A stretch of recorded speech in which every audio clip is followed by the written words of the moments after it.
Hello! Heureuse de te retrouver pour ce nouveau podcast et cette nouvelle vidéo YouTube. Alors je vais te poser des questions. Es-tu égoïste? T'a-t-on déjà dit « tu es égoïste » ? Comment perçois-tu ce mot égoïste? Aujourd'hui, je vais te parler d'égoïsme et te donner envie d'être égoïste. Cela te choque? Et pourtant, si tu savais comme c'est important pour notre bien-être d'être égoïste. Mais il y a égoïste et égoïste. Et c'est ce que nous allons voir aujourd'hui. Bienvenue sur ma chaîne de podcast sur Ocha et sur ma chaîne vidéo de YouTube des super sensibles libérés. Je suis Christine, je suis entrepreneur et coach en développement personnel et professionnel. J'ai créé l'Académie des super sensibles libérés pour aider les personnes à mieux vivre avec leur sensibilité. Je t'aide à dévoiler ton potentiel de sensible, à oser autant en personnel qu'en professionnel à être toi et à créer la vie qui te ressemble. L'égoïsme, selon le Larousse, c'est l'attachement excessif à soi-même qui fait que l'on recherche exclusivement son plaisir et son intérêt personnel. Alors c'est sûr, ça donne pas trop envie et surtout pas de côtoyer ce genre de personnes. Et je suis tout à fait d'accord. Par contre, ce mot, il est vraiment utilisé un peu à outrance et n'importe comment. On culpabilise quand on pense à soi, car on se dit égoïste. Et des personnes peuvent l'utiliser aussi pour vous faire culpabiliser. L'égoïsme est classé dans la catégorie des défauts. C'est socialement incorrect. Connotation totalement négative. Être traité d'égoïste, c'est vraiment une honte à soi-même. Et pourtant, c'est quasi vital d'être égoïste. Alors, je vais quand même commencer par les méfaits de l'égoïsme, ceux dont le terme est le plus connu. Dans l'égoïsme pur et dur, on ne pense qu'à soi-même et toujours qu'à soi-même. On ne considère plus l'autre. L'autre n'a vraiment pas d'importance à nos yeux de personnes égoïstes. Il y a de l'égocentrisme, tout est rapporté à soi. Donc du nombrilisme, du narcissisme. Soi et rien que soi. L'autre, on n'y pense pas et d'ailleurs, pourquoi s'intéresser à l'autre? Il y a donc un grand manque de générosité, d'empathie, d'altruisme. Ça, c'est être égoïste pur et dur. Victor Hugo a dit « Vivre pour soi seul est une maladie. L'égoïsme est la rouille de l'âme. » Et je suis d'accord avec ça. Vivre pour soi seulement. Et j'insiste sur ces mots « soi seulement ». C'est ça qui va faire la différence avec ce que je vais te dire après. Ça, c'est un défaut et ça va rien apporter à notre vie. Ça va pas rendre notre vie épanouie. Mais penser à soi n'est vraiment pas un défaut. C'est même important et voire vital. Penser à soi seulement, non. Penser à soi en premier, oui, et c'est ce que je pense. Et c'est là que le mot égoïsme a un autre sens ou vu d'une autre façon. Il faudrait peut-être même inventer un nouveau mot pour enlever cette connotation négative à ce mot égoïsme.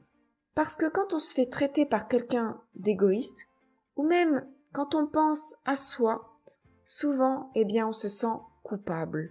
On pense même qu'on est une mauvaise personne de penser à soi.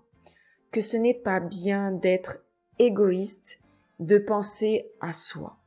Donc, il faudrait soit un autre mot avec une connotation beaucoup plus positive, soit élargir le mot égoïste et le rendre plus positif. Et c'est ce que je vais essayer de faire là maintenant. C'est pourquoi je vais rajouter ce mot altruiste. L'égoïsme altruiste. L'altruisme, c'est s'intéresser aux autres. Donc, égoïsme altruiste, c'est penser à soi pour son bien-être et aussi pour le bien-être des autres. Donc, l'égoïsme altruiste, c'est en gros l'équilibre entre l'égoïsme pur et dur et l'altruisme, penser aux autres. L'altruisme est d'ailleurs souvent perçu comme positif, mais pourtant son excès c'est aussi très négatif. Penser qu'aux autres et s'oublier, eh bien ça risque de ne pas le faire très longtemps. Alors voyons pourquoi penser à soi est vital. Qu'être égoïste, altruisme, eh bien c'est bon pour notre développement et aussi pour celui des autres. Être égoïsme, altruisme, c'est penser à soi en premier. Ce n'est pas se couper des autres, mais ce n'est pas s'oublier. Ce n'est plus de faire passer les autres en premier, mais soi d'abord, puis les autres. Est-ce que cela te choque ou est-ce que ça te parle? Moi, il y a quelques années, cela m'aurait peut-être choqué ou interpellé parce que c'était pas ce qu'on m'avait appris. Penser à moi en premier, je crois que j'aurais été mal. Je me serais jugée vraiment très fort et je me serais peut-être même dénigrée. Donc je peux comprendre si ce que je viens de dire interpelle ou choque. Mais écoute quand même jusqu'au bout car tu vas voir, penser à soi est utile pour soi et pour les autres. Déjà, être égoïsme, altruiste, ce n'est plus se sacrifier pour les autres. C'est prendre conscience que ton bien-être, que notre bien-être à tous est important, que tu es une personne importante autant que les autres et qu'il est nécessaire de s'occuper de toi. Penser aux autres tout le temps, eh bien, c'est s'épuiser. On pense au bien-être de l'autre, de le contenter. On met beaucoup d'efforts là-dedans et on ne recharge jamais car on ne pense jamais à soi. Donc, être égoïste, altruiste, ce n'est plus se sacrifier. Être égoïsme, altruiste, déjà, c'est aussi gagner du temps dans sa vie quotidienne. On s'éparpille beaucoup moins. On priorise les tâches en fonction de soi et non plus des autres. Pourquoi on gagne du temps? Eh bien, si on veut répondre à toutes les sollicitations des autres, il se peut qu'il y ait beaucoup de sollicitations en même temps. On veut bien faire, on veut contenter tout le monde, et là, débordement. Il y en a trop. Donc, si on est un égoïste altruiste, on priorise en fonction de soi. Par exemple, je dois d'abord aller à la poste pour renvoyer un colis. Puis, je vais appeler une amie qui a besoin de parler. Puis, je vais aller voir quelqu'un d'autre. Là, je crois que tu as compris cette notion de prioriser et de gain de temps. Donc, on priorise en fonction de soi, puis de l'autre. Être égoïste, altruiste, c'est aussi savoir ce qu'on est capable ou non de faire. C'est être beaucoup plus réaliste. C'est être capable de dire non quand tu sais que ce n'est pas dans tes cordes ou que cela te demande beaucoup trop de travail ou que tu n'as pas le temps en fonction de tes engagements déjà pris. C'est donc savoir renoncer et dire non. Être égoïste, altruiste, oui, je vais te répéter le mot souvent pour que tu puisses l'intégrer et que tu vois qu'il est bon en sachant trouver l'équilibre entre l'égoïsme et l'altruisme. Donc être égoïste, altruiste, c'est prendre aussi la responsabilité de ta vie. C'est toi qui choisis et non les autres. Tu ne rejettes plus la faute aussi sur les autres. Car je connais pas mal de personnes qui aiment dire qu'elles ne pensent qu'aux autres, qu'elles sont totalement dévouées corps et âme aux autres. Et bien sûr, elles vont se plaindre. Plaindre qu'on leur en demande beaucoup trop. Que ces personnes en plus ne voient pas tout ce qu'elles font. Ces personnes se plaignent et en veulent énormément à l'autre. Elles rejettent souvent même toutes les fautes sur les autres et se placent en totale victime.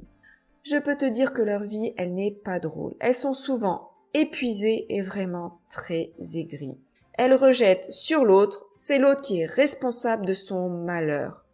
En étant égoïste, altruiste, eh bien tu reprends en main ta vie. Ce n'est plus l'autre qui décide, mais toi. Et là, tout change. Rendre service en étant en colère ou en vouloir à la personne, eh bien ça n'apporte que du tracas. Alors que si tu choisis, eh bien tu le feras avec plaisir et par amour pour l'autre et tu verras, ça va t'apporter beaucoup. Être égoïste altruiste, c'est aussi augmenter ta confiance en toi. Car tu vas faire les choses comme tu sais les faire, comme tu veux les faire. Et quand on les fait avec plaisir, eh bien on les fait beaucoup mieux. Donc en faisant mieux, tu vas avoir bien plus confiance en tes possibilités. Repense à une chose que tu as fait de façon contrainte et pas vraiment dans tes cordes. Comment ça s'est passé? Est-ce que c'était facile? T'es-tu découragé? Et le final de la chose, comment l'autre l'a trouvé? A-t-il été content? Ou t'a-t-il fait une réflexion un peu de déception? Par exemple, moi, quand je faisais des bracelets pour le loisir, j'en ai fait pendant quelques temps, j'ai eu une demande d'une personne et j'étais pas vraiment à l'aise avec sa demande, mais pour lui faire plaisir, eh bien j'ai dit OK. Ça m'a demandé beaucoup de travail, j'ai recommencé plusieurs fois le bracelet. Le résultat était potable, ça pouvait passer, il était bien fait, mais je savais que c'était pas ça. Quand j'ai donné le bracelet, eh bien sûr ça ne convenait pas. J'ai eu des réflexions et là j'ai commencé à douter de moi dans la fabrication des bracelets et j'ai arrêté. Ça avait un peu diminué ma confiance en moi dans cette fabrication de bracelets, alors que les autres modèles que je faisais, c'était plutôt bien. Bon, j'avoue aussi que j'ai arrêté parce que j'avais d'autres projets en tête qui étaient plus importants pour moi. Être égoïste altruiste, c'est aussi prendre soin des autres. Et oui, si tu penses à toi, eh bien tu seras en meilleures conditions pour aider les autres. Si tu te sacrifies pour les autres, tu vas t'épuiser et moins bien faire l'aide demandée. Tu auras une moins bonne oreille pour écouter, ou tu auras moins d'énergie pour rendre un service, tu feras moins bien les choses par une fatigue accumulée et tu risques même le burn-out, un arrêt brutal et voire des maladies du fait de cette accumulation. En pensant à toi, en te chouchoutant, en te faisant passer en premier, eh bien quand tu es sollicité, tu seras tout à fait apte à le faire. Tu pourras écouter pleinement les autres, tu pourras totalement conseiller, tu pourras rendre service avec plaisir et énergie. Oublie cette peur du jugement des autres. En plus, cette peur, souvent, elle est dans ta tête, créée par des suppositions souvent infondées, ou parce que tu as donné l'habitude aux gens. Mais tu sais quoi? Les habitudes, ça se change. Lorsque tu commences à être égoïste altruisme, eh bien, n'oublie pas d'expliquer à ton entourage et tu verras souvent, il y a de la compréhension. Et tu sais quoi? Si c'est pas le cas, eh bien, c'est que ces personnes ont sûrement une tendance manipulatrice derrière. Donc, surtout, communique et explique bien le pourquoi pour que l'autre comprenne. Être égoïste altruisme aussi, ça augmente tes performances. Savoir dire non, savoir prioriser, savoir se reposer va faire que tu vas donner le meilleur de toi-même et donc être bien plus performant au travail ou dans tes activités sportives et dans ta vie générale. Michael Jordan, joueur de basketball, a dit « Pour avoir du succès, vous devez être égoïste. Pour atteindre de hauts niveaux, vous devez au début agir ainsi pour qu'ensuite, quand vous maîtrisez votre discipline, vous deveniez généreux et que vous puissiez partager ce talent avec une équipe, une foule de personnes. Être égoïste, altruisme pour être meilleur en équipe. Quand tu as besoin de te reposer, sois un égoïste altruiste. Repose-toi. Quand tu as besoin d'être seul, sois un égoïste altruisme et isole-toi un moment. Quand tu as besoin qu'on t'aide, sois un égoïste altruiste et va demander de l'aide. Quand tu n'en peux plus dans une relation toxique, sois un égoïste altruiste et mets fin à cette relation. Apprends à devenir un égoïste altruisme, à trouver cet équilibre entre l'égoïsme et l'altruisme. Apprends à t'écouter pour mieux écouter les autres. Apprends à prendre soin de toi pour mieux prendre soin des autres. Alors, est-ce que je t'ai donné envie d'être un égoïste altruiste, de mettre de l'égoïsme sain dans ta vie pour mieux aider les autres? Au début, tu verras, ça va te faire bizarre de penser à toi en premier. Tu ne seras pas trop à l'aise, mais tu vas voir, ça va venir vite et tu verras une différence sur tes performances, sur ton énergie et tes relations avec les autres en seront qu'enrichies.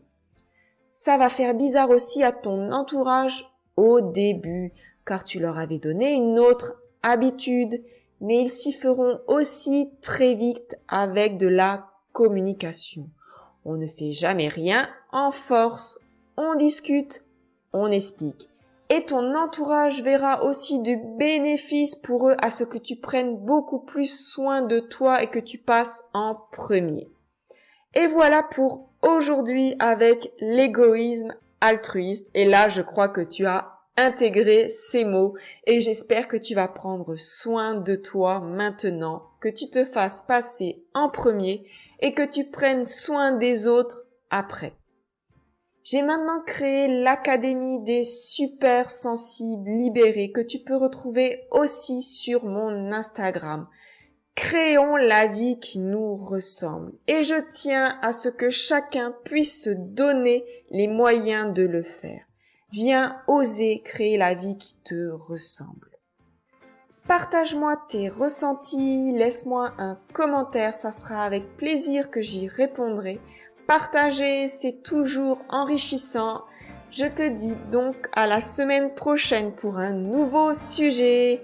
Bisous à tous, bisous à toutes. Ciao!